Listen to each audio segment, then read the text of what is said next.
whirlwind news about Equihash miners and about community responses and leadership responses, but what have you had to say to me? What questions have you had, and what's my response?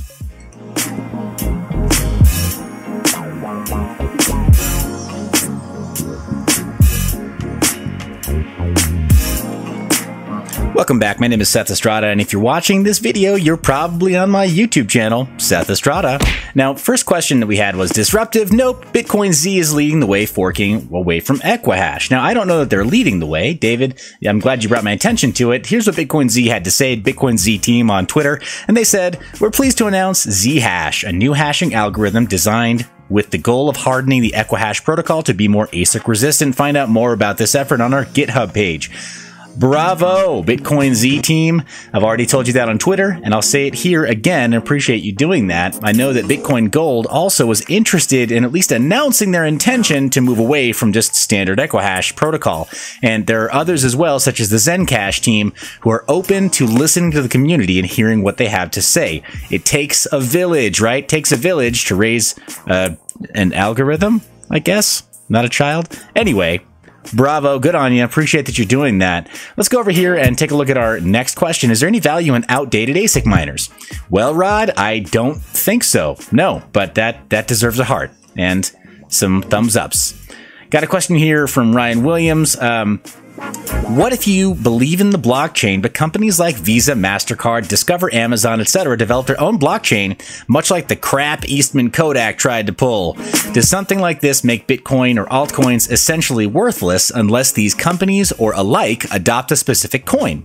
Warren Buffett also makes a good point that companies like McDonald's, Coca-Cola actually produce products while cryptocurrencies are essentially collectibles. I'd really like your perspective, and I just mentioned valuable questions and perspectives. Kind of merits a separate video, don't you think? And that's what we're doing right now. And Ryan responded, it does, with an especially sassy video. I'm not ignorant of fractional reserve banking and the inherent theft behind it we call inflation. I just believe deflationary coins, such as Bitcoin, can't last forever. Regardless of the SHA-256 difficulty, we give Bitcoin its value. Us, we do, much like everything else. What good has Bitcoin brought to society as a whole? Channels such as Computer File say Bitcoin is a sound idea, simply trying to find a purpose. I know there was a Cure coin, but we've had folding at home forever. Anyway, I heard on another channel, we'll be the first Bitcoin millionaires, essentially saying the dollar is worthless, but I'm going to exchange my Bitcoin for this fiat money, which will have less value and have little faith in. I will agree, an advantage I've noticed of cryptocurrency is that it doesn't track the markets like I thought it would. In 2008, when the markets crashed, so did gold. The dollar actually increased in value because there were less in circulation. Anyway, I know you're not a fiduciary, but you have the smarts. Hell, I think it's a great hobby. Just my 2 cents. Hey, Ryan, first off, I really appreciate the question and the ongoing interaction there. This is great material to talk about and riff on. So yeah, let's talk about this for a little bit. Now, I don't know that I'm going to... Well, how about this? Before we get to that, let me mention one more question. There's no way it's going to drop by 60%. What are you, retarded? There's not really a question mark there. I don't know if that was a question. So I don't know. 10,000 souls is not that much compared to the X3 Antminer, which is 220 kilohash per second. Granted, I'll give you that, Shane. That said, you don't have a crystal ball, but what we do have is data, and we do have some history. And what we've seen in the past is that when ASICs come into the market that vastly outperform GPUs, or even if they just mostly outperform GPUs at a higher efficiency per watt, then it does disrupt the GPU's ability to compete in the market, and it does wind up decreasing the value of a given cryptocurrency in a commensurate fashion. So maybe not 60%. That's just the calculation that I chose to use. You're welcome to create your own video as a response and show us what your calculations show. That said, that was my story. I'm sticking to it. 60% is a projection that I used because that's what happened to the X3. So I think it's a good example. Is it a perfect example? No, it's not. And what are you, retarded? No question mark? Well, without a question mark, all I can say to that is yes. Yes, I'm retarded. You've outed me, Shane. All right. So back to real questions of value.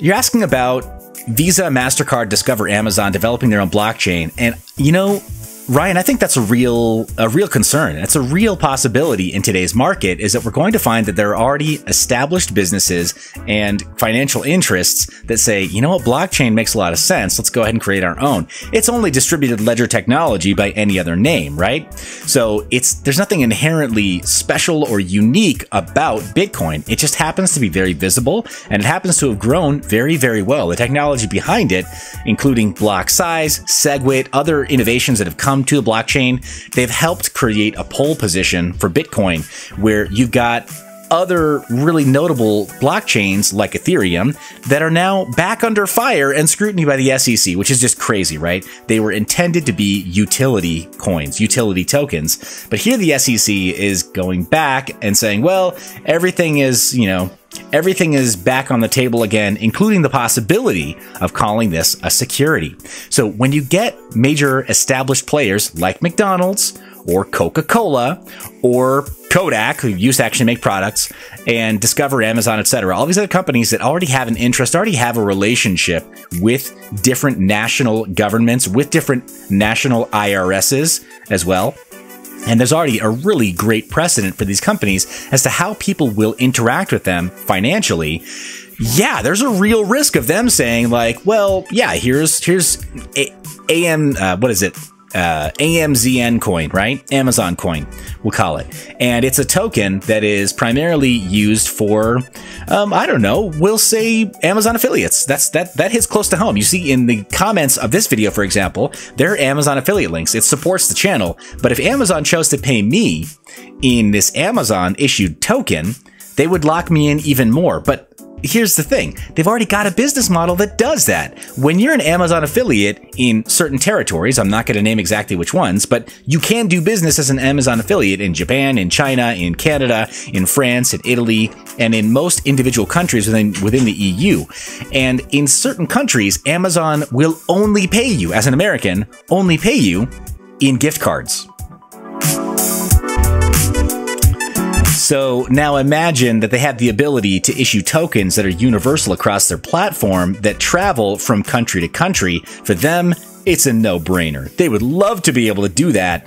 The question is, why? What utility does blockchain offer Amazon? What would really entice them to get in on the action, other than it just being a really cool buzzword and the allure of ICOs? But in 2018, even ICOs have kind of lost their luster, right? They're just not as shiny as they were in the end of 2017.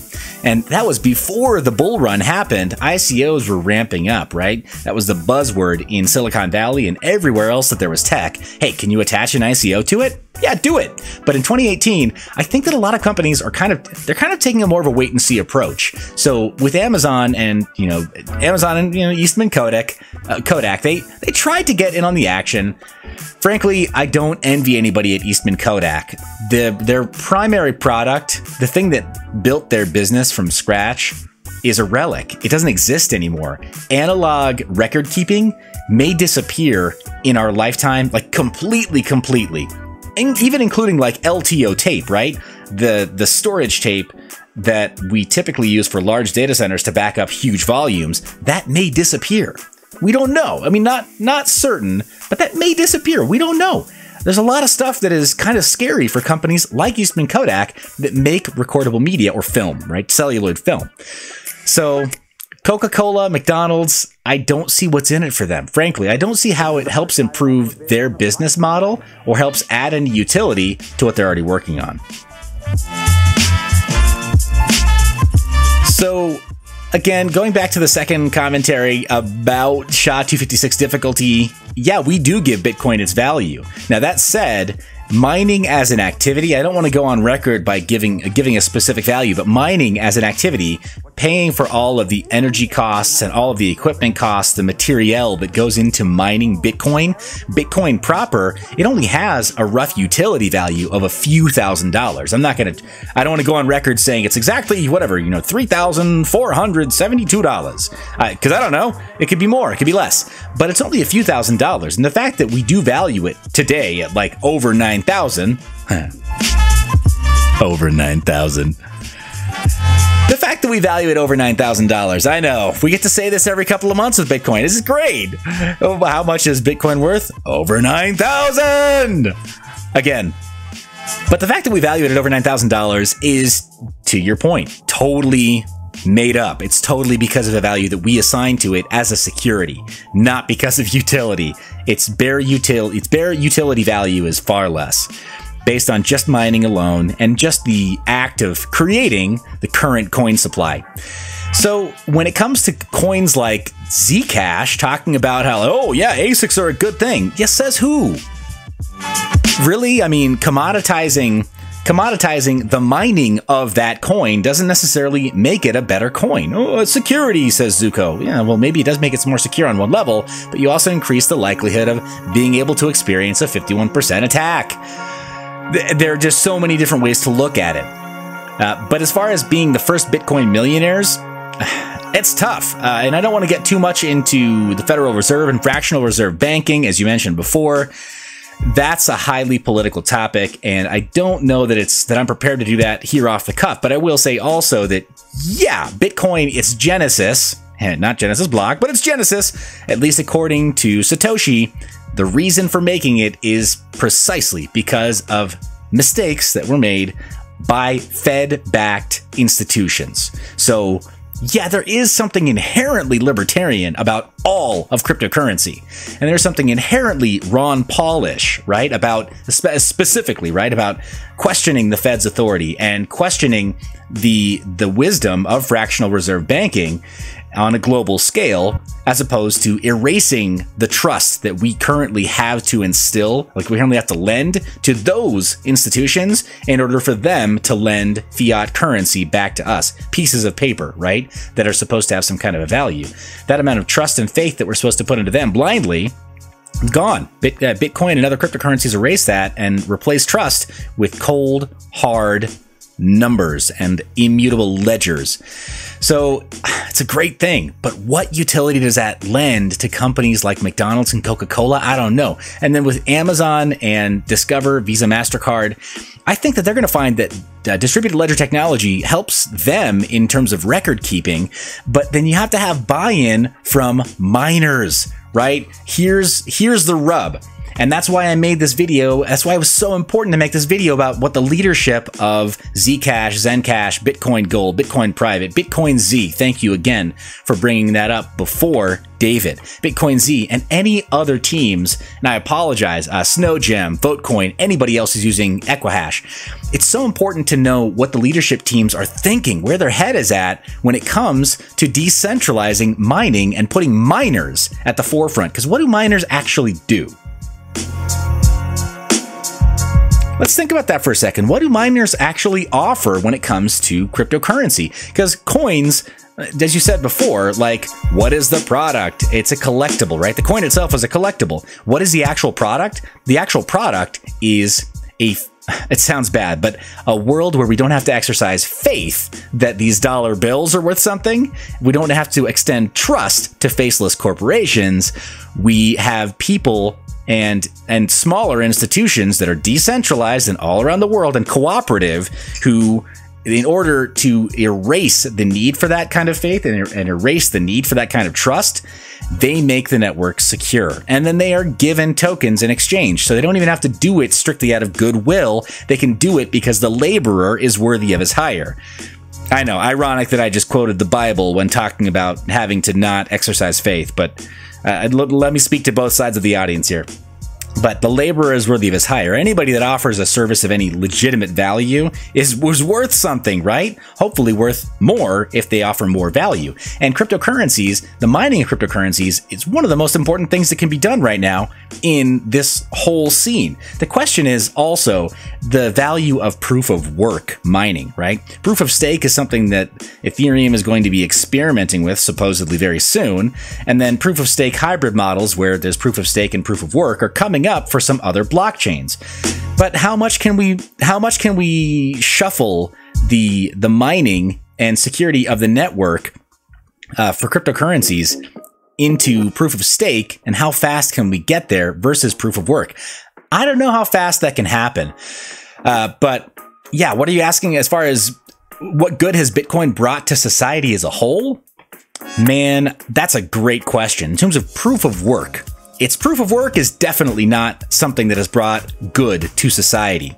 So if the best thing that miners, the best feature of cryptocurrencies is mining because they broker trust in a way that historically financial institutions have not done in a way that we should trust, right? 2008 economic downturn, global meltdown, all kinds of scandal across various different globally backed financial institutions. They don't merit our trust, right? They burned us as people, right? As individuals, as individual consumers, as individual homeowners, as individual students, as individual entrepreneurs who desperately need to be able to finance our future and our dreams. They kind of let us down repeatedly. They don't necessarily merit our trust.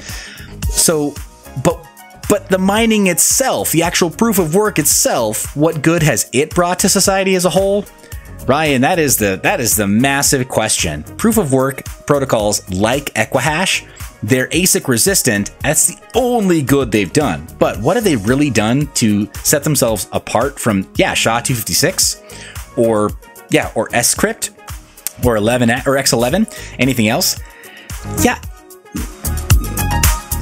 Not much. So Curecoin and folding it home. Folding it home. If we were lending our compute power to a science project or lending our compute power to, say, Render Token is one other example with Otoy, then we would have in these decentralized mining operations using GPUs, which are, fairly specialized hardware, but they're not so specialized as an ASIC, right? That only do this stupid proof of work that is pointless and doesn't actually further society.